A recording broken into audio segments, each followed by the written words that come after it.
Here is how to update the Google Play Store on your Android device. First of all, swipe up on your home screen and go to your settings. Once you're in the settings, scroll down and tap on Apps. Now from the search bar in the top, simply search for Play Store or Google Play Store and open it.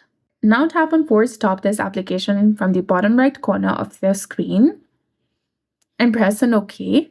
Then scroll down to Storage, click on Clear Cache, and also tap on Clear Data.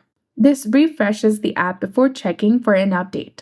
You can also try disabling the application, tap on Disable App to confirm, and enable it again. Now open your Play Store app, wait for it to load, tap on your profile picture icon in the top right corner of your screen, and this will open a new page. Scroll down and tap on Settings, and tap on About, then find Play Store version, and tap on Update Play Store.